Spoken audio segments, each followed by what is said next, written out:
Welcome to Your Startup Community, where we unpack the messy magic of building entrepreneurial ecosystems. I'm Chris Heivly, former SVP of Ecosystem Development at Techstars, author of Build the Fort, the Startup Community Builder's Field Guide, a longtime blogger and speaker about founders, startups, and startup communities, and your host.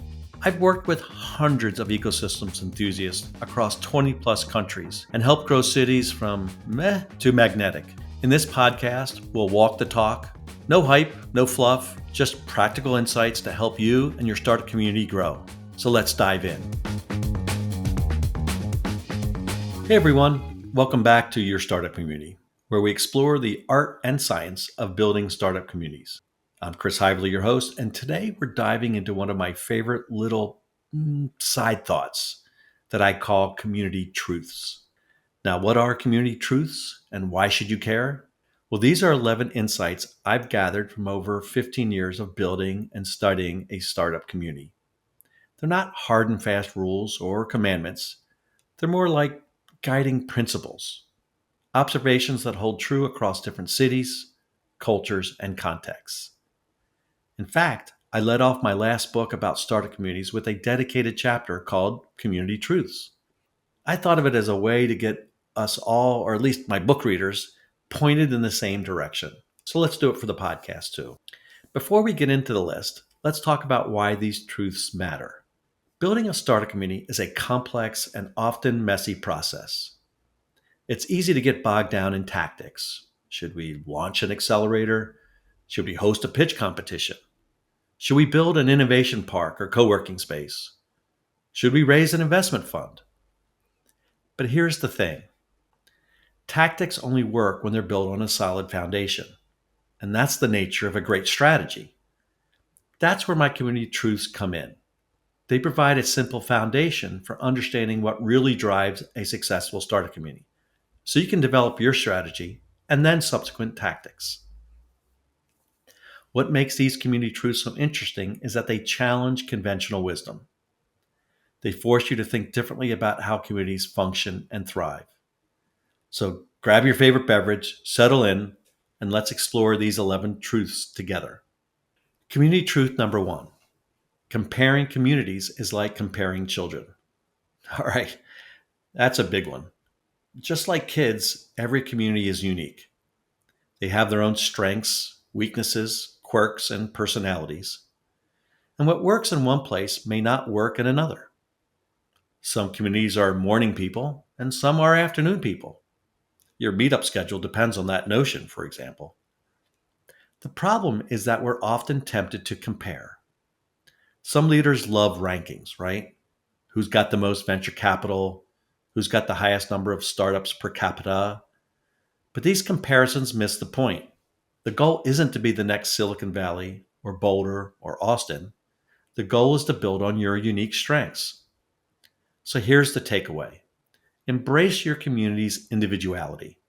Instead of trying to copy someone else's playbook, focus on what makes your city special. Community truth number 2. Entrepreneurs bet against consensus. Here's another fascinating truth.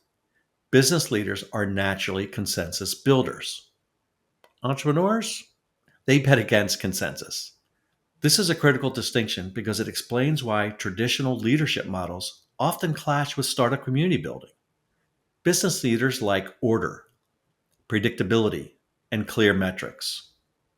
Entrepreneurs thrive in chaos. They're comfortable with risk and uncertainty, and they're willing to challenge the status quo.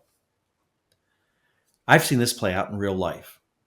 In my hometown of Raleigh, Durham, we had well-meaning business leaders who wanted to support startups, but they kept trying to impose their traditional models. Strategic plans, formal hierarchies, even corporate-style meetings. Meanwhile, the entrepreneurs were out there running experiments, breaking things, and figuring it out as they went. If you're a business leader looking to engage with a startup community, the lesson here is simple. Let go of your need for control. Support the chaos. Lean in on this mindset. Community truth number 3. Spaces are tools, not solutions. Let's talk about one of the biggest misconceptions in startup community building: the idea that you can measure success by the number of innovation spaces that you have. Well, here's the truth: a co working space, an incubator, or even a shiny innovation hub is just a tool. It's not a solution. The real magic happens when people come together in meaningful ways inside the space. I've said it before and I'll say it again. A $20 weekly pizza shared among founders can have more impact than a $20 million building. Why? Because it's not about the space. It's about the connections, the conversations, and the collaborations that happen within it. So before you invest in a fancy space, ask yourself this question: are we creating an environment where people want to connect? Are we fostering a culture of openness and collaboration? If the answer is no, then no amount of square footage is going to fix that. Community truth number 4: the manager mindset hinders progress. A manager mindset focuses on control, structure, and predictability, but startup communities thrive on flexibility, experimentation, and organic growth. Leaders who try to manage communities like a corporate project, setting rigid rules, gatekeeping resources, or over planning, often slow down innovation instead of accelerating it. The best communities are messy, dynamic, and founder led, where leaders act as connectors and enablers, not gatekeepers. Instead of controlling everything, great leaders create spaces for serendipity, collaboration, and founder driven initiatives. Progress happens when leaders embrace adaptability, trust, and decentralized leadership rather than trying to manage every detail. Community truth number 5: convener or influencer. In a startup community, there are typically two types of leaders: those that bring people together, conveners, and those that shape behaviors, decisions, and culture, the influencers. First, let me share that both roles matter. And in fact, we need both to be successful. But in reality and on the ground, impact comes more from the influencers, the leaders who actively influence others. There are many communities that have conveners, but no influencers, and that's not good. If this is your community, you must find ways to elevate influencers so that their influence can be leveraged to the fullest extent. Former founders frequently make great influencers. Community truth number 6: marketing a startup hub doesn't make it one. This one might sting a bit, but it's important. You can't market your way into being a startup hub. I see this all the time, with cities launching branding campaigns with flashy slogans like the next Silicon Valley or innovation capital of the world. And yet, when you dig deeper, there's no real startup activity happening. Here's the truth: entrepreneurs aren't fooled by marketing. Frankly, they don't have time. They're looking for substance. They want to see active founders, accessible mentors, and a community that's genuinely engaged in their success. If those things aren't in place, no amount of marketing is going to attract or retain talent. Focus on building the community first, because once you've got a thriving ecosystem, the reputation will take care of itself.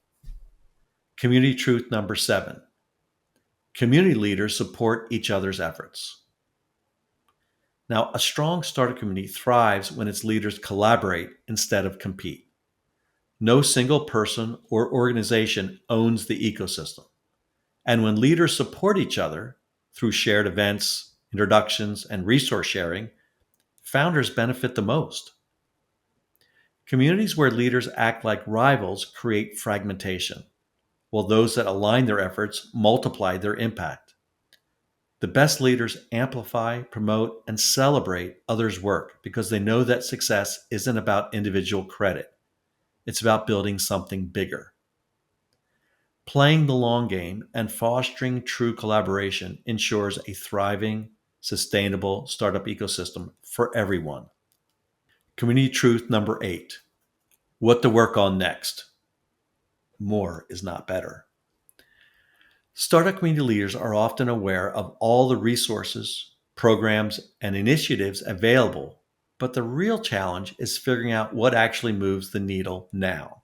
With limited time and energy, it's easy to get caught up in trying to do a little bit of everything, which leads to burnout and inefficiency. The best leaders step back, assess the needs of their founders, and focus on high impact efforts, whether that's mentoring, connecting investors, or organizing founder driven events. Prioritization ensures momentum and sustainability, rather than just busy work. In the end, thoughtful focus beats endless activity in building a thriving startup community. Community truth number 9: communities have capacity limits. Here's the truth that's often overlooked: every community has a capacity limit. There's only so much talent, capital, and energy to go around. If you try to grow too fast or stretch your resources too thin, you risk burning out your community. The key is to focus on incremental growth. If you're a nascent or developing community, don't try to skip steps. Start small, build a solid foundation, and scale up gradually. Over time, you'll increase your capacity and frankly create a sustainable ecosystem. Community truth number 10: measure to reveal your priorities. I know you got to measure, but focus more time on using measurement to identify weaknesses and close the gaps in your goal of building a sustainable and robust ecosystem. Great leaders focus on what truly needs improvement instead of trying to do a little of everything. Instead of guessing or mirroring other cities' activities, leaders should look at where founders struggle, whether it's finding funding, mentorship, or the right connections. When communities understand their biggest gaps, they can put their limited time and energy into solving those challenges. The strongest ecosystems set clear priorities and take action on what will have the biggest impact. Community truth number 11: connecting is more important than coordination. And this is my favorite one. Great community leaders don't focus on coordinating every little detail. They focus on supporting each other's efforts, and that starts with building meaningful connections. Let me explain what I mean. Coordination is about control, trying to manage everything from the top down. Support is about empowerment, giving people the tools, resources, and encouragement they need to succeed. One of the best examples of this is in Boulder, where the leaders in Boulder focused on creating a culture where everyone felt empowered to contribute. The result? A self sustaining ecosystem where things just happen because people were empowered to make them happen. If you're a community leader, ask yourself, are you spending more time coordinating or connecting? If so, shift your focus to connections, and you'll see a big difference. These community truths aren't just observations. They're a lens through which you can understand and shape your mindset around startup community building. They challenge us to think differently, to question our assumptions, and to focus on what really matters. So there you have it, 11 truths and a new mindset that could make or break a startup community. I'm sure there are more, and I'm happy to debate those whenever you want. If you're out there trying to build something in your city, or if you're new to the startup community journey, start by embracing these 11 truths and setting a new mindset. And hey, you got thoughts, experiences, or stories, I'd love to hear them. Thanks for listening to this week's deep dive into the art and science of startup community building. If you liked what you heard, subscribe, share, and maybe even shout it from your rooftop co-working space. You can also catch my weekly blog on the Techstars blog under POV. Until next time, keep showing up, build those connections, and as always, give first.